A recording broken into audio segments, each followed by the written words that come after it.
Hello and welcome. This is a quick update video on the Commodore Plus 4 that I bought last year in 2020.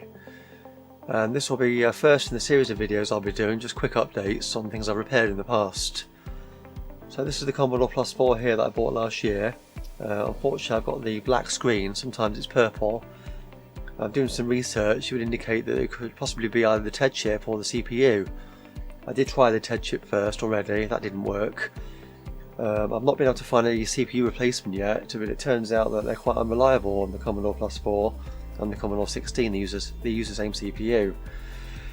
So I've managed to find an adapter board that allows you to put a 6510 in its place instead. You also have to update the kernel chip as well. So I'll just show you a quick picture of those.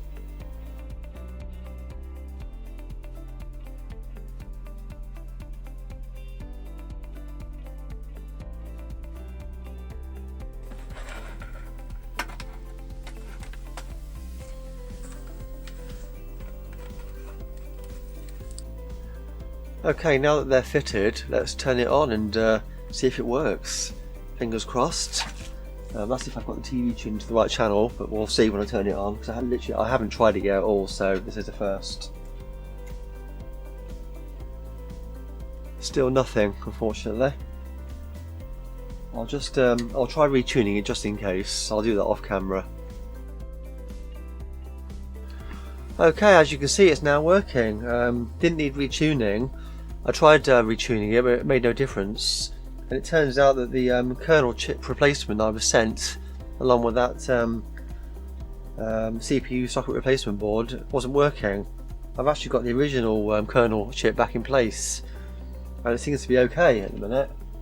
If I try loading something on the F key, there you go, it loads up the software that's built in.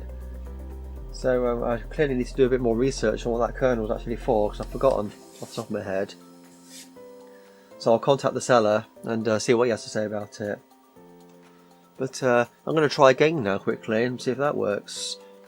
So I'll just get everything out ready to try it and see if it goes.